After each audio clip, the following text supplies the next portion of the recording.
Okay, let's start with chapter 11. So, chapter 11 is all about antihypertensives, right? So, we're talking about blood pressure equals cardiac output times peripheral vascular resistance, right? That's the formula we all know. And, sorry about that. We can really affect cardiac output on either level. We can affect it by decreasing cardiac output, which generally we do, there we go, by decreasing heart rate. We can do it by decreasing the amount of blood that goes back to the heart, so blood volume. We can decrease contractility. There's a bunch of stuff, but mainly on the heart. And here what we're looking at is decreasing vasoconstriction and also decreasing blood volume in body. Okay. All right, so that's really what we're going to be focusing on. Okay, so let's start with kind of how the whole circuit works. All right, so we have our hearts, and we have a set of lungs. Wow, that's a really funny looking set of lungs, but that's okay. From the body, we have deoxygenating blood returning to the heart. It gets pumped over to the lungs. The lungs adds oxygen. It comes back to the heart. The heart pumps it out to the body, and you have a complete circuit. Okay, these are our arteries. These are our veins, and reverse that for the part that goes over the lungs. So far, what we've talked about, and all of which are completely viable ways of blocking of decreasing blood pressure, we've talked about beta 1 on the heart and alpha 1 in the periphery, although mostly on the arterial side. And if you were to block alpha 1 or beta 1, all of those would absolutely lead to a decrease in blood pressure. Okay? But we want to switch over to the systems we have yet to talk about. Right? So not so much beta 1 or alpha 1, but kind of the whole global system. So one thing that we can do, and I shouldn't have gotten rid of the alpha 1s and the beta 1s, is instead of blocking each one individually, right, we have our alpha blockers, we have our beta blockers, but what we can do is start with the brain, right? We have our first neuron that comes out, it talks to our second neuron, that's going to talk over to beta. I don't know why I drew it that way. Okay, that was not at all what I wanted to do. I really just wanted to decrease. There we go. That's totally fine. So this neuron is going to come and release norepinephrine here. We're going to have a neuron that comes and releases norepinephrine here. Okay? And that neuron is going to start over here. This area is called the ganglia. Okay. So rather than talking about the individual receptors, we're going to back it up, right? We're going to talk back at the level of the brain itself. So at the level of the brain, our options to decrease overall output are methyl dopa or clonidine. Slash guanabens, I just ran out of space there. So the way methyl dopa works is you have your normal dopamine goes to norepinephrine, goes to, I think it's actually epinephrine, then norepinephrine, epi, and then norepi. Okay. Now methyl dopa undergoes the same process and it becomes methyl epi and methyl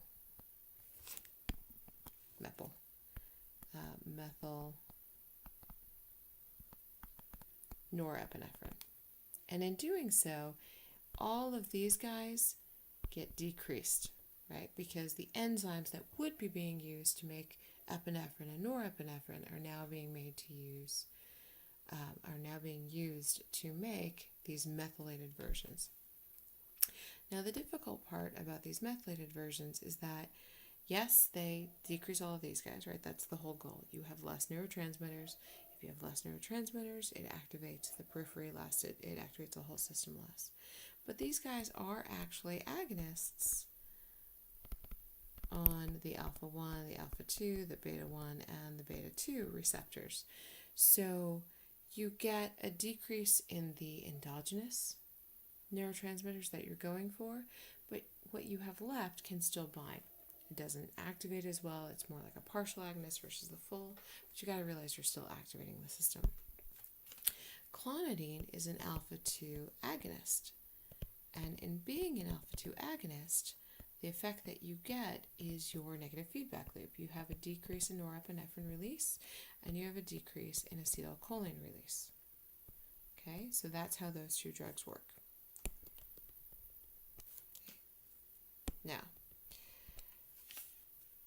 those will preferentially decrease the sympathetic nervous system, right? Because you're only affecting the adrenergic pathway, right? You're decreasing mostly norepinephrine, you're decreasing mostly norepinephrine here. But we also have drugs that work at the level of the ganglia, right? And here you've got hexamethonium, and you have mecamylamine.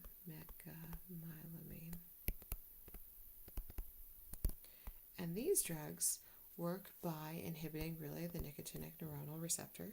They block all ganglia, and in doing so, you are absolutely going to block all of this sympathetic outflow. You're going to block all of the output to the alpha, all of the output to the beta, right? That's the goal.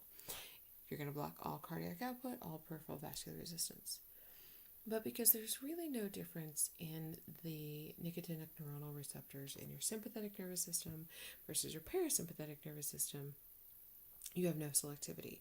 What you get is a decrease in all of the output. All sympathetic and parasympathetic, all autonomic nervous system output is decreased. So that's really the downside and the danger. Okay? And then, and I'm just going to pick alpha because I kind of have more space over here, we have two drugs that will work to decrease the activity, not really on the receptor itself, but on the amount of norepinephrine that's being released. And the two drugs that we have that work over here are guanethidine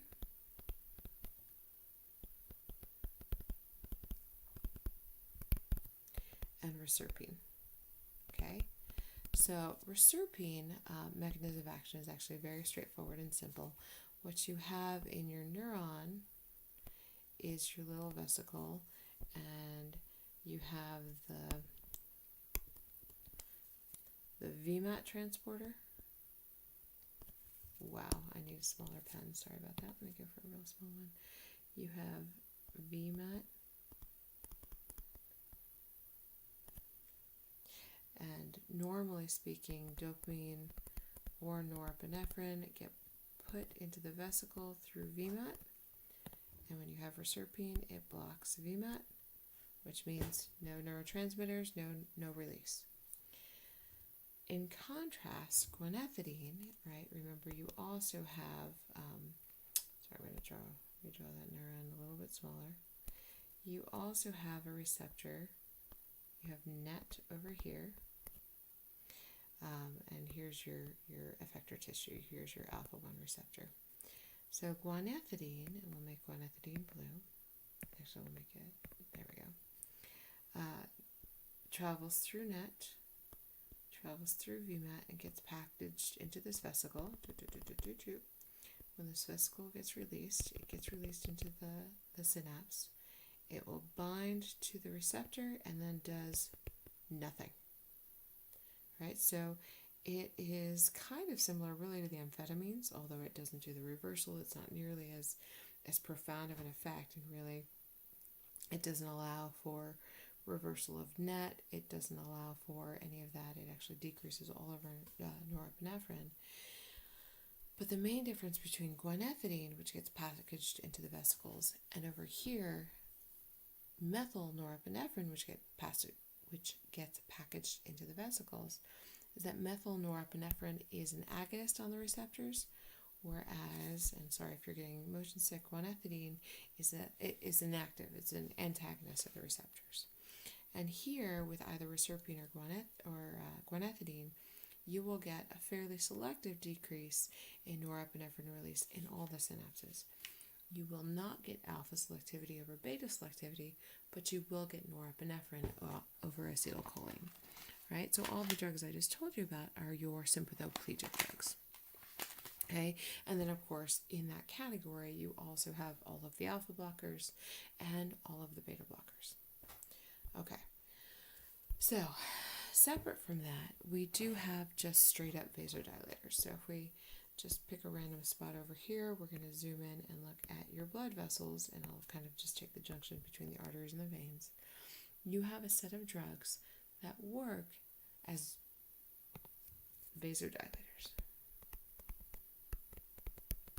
And of course, we have a whole nother chapter on vasodilators, but for the moment, we're going to stick with just these. Sorry, trying to move and my foot does not like me. All right, so one of the first ones that we have is hydralazine. And hydralazine is kind of really interesting in that it primarily works on the arterial side. And I should make that, here we go. Sorry.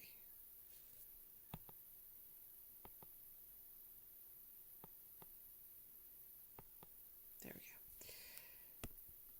Okay, so hydralazine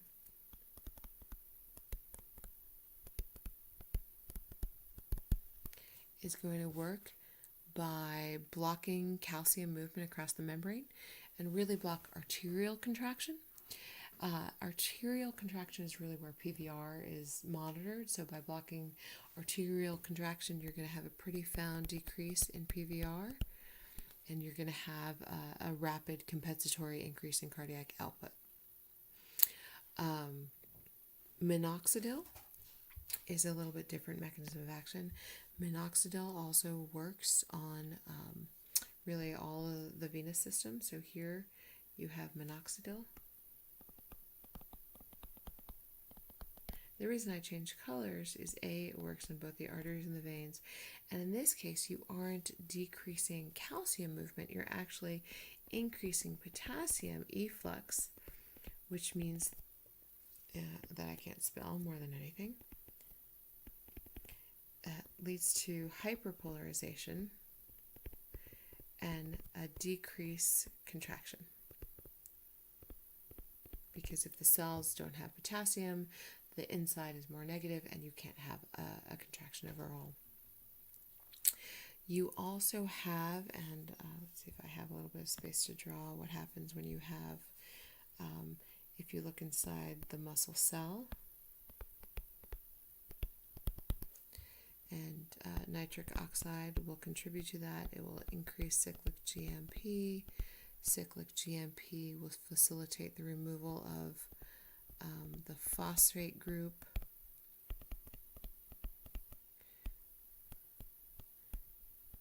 From myosin, and without the phosphate group, you don't have actin coupling and you don't have contraction.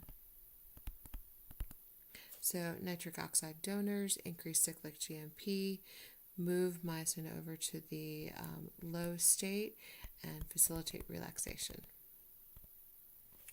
Okay. You have PDE5 inhibitors that do the same thing. They work really here at increasing cyclic GMP. Diazoxide really is quite similar to minoxidil. It works on a couple of levels, but one of the things it does,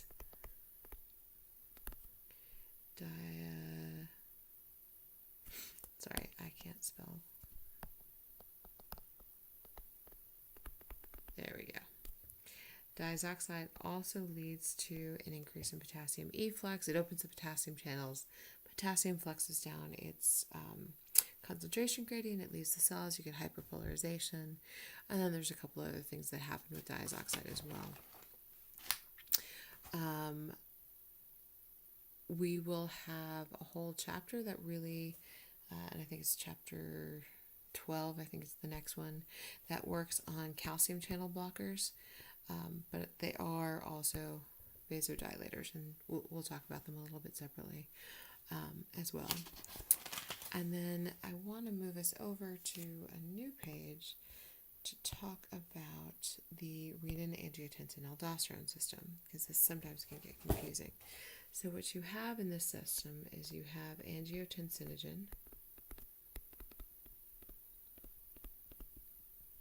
that gets converted to Ang1, that gets converted to Ang2, that then binds its two receptors, AT1 and AT2. Okay.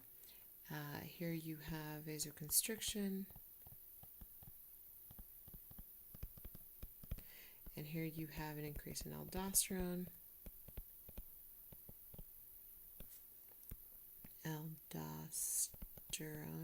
which then leads to water retention.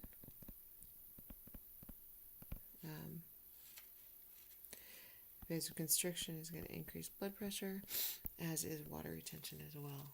Okay, and the enzyme, of course, that controls the first level is renin, and the enzyme that controls this is angiotensin converting enzyme, also known as ACE. Now, the reason I left all this space, on the right is because, as we know, ACE is also responsible for the breakdown of bradykinin to inactive products. Now, bradykinin comes upstream from kallikrein and kininogen, and one of the things bradykinin does is an increase in prostaglandins, right? It's part of how it facilitates inflammation, for one, but both bradykinin and prostaglandins themselves can cause vasodilation. Now, with vasodilation, you get a decreased PVR, and with a decreased PVR, you, of course, get decreased blood pressure. Okay. So within this system, obviously, if you have two ways that increase blood pressure in the system, if you can block it, you block blood pressure. So we can block renin with aliskiren. Okay, but if you block renin and then you decrease all of this side, angiotensin converting enzyme, or ACE, kind of only has one set of enzymes on which it can work. Oh, I'm sorry, my black line needs to be, there we go. So with aliskiren, when you block the substrate for angiotensin converting enzyme, or at least one of the substrates, it's left with only bradykinin. And what you get, in addition to a decrease in Ang1, 2, everything else, you also get a decrease in bradykinin. So while yes, this side all goes down, you get less vasoconstriction, you get less water retention, without that bradykinin, you also get less vasodilation. In contrast, if you were to block the angiotensin converting enzyme, if you had your ACE inhibitors, if you had your, I'm pretty bad at drug names, but aprils, right? This is your enalapril, captopril, lisinopril, all of those. You would get a decrease in Ang2, which means a decrease in binding to AT1 and AT2, but you'd actually also get an increase in bradykinin, right? So this and this are fundamentally different effects, right? One decreases, one increases.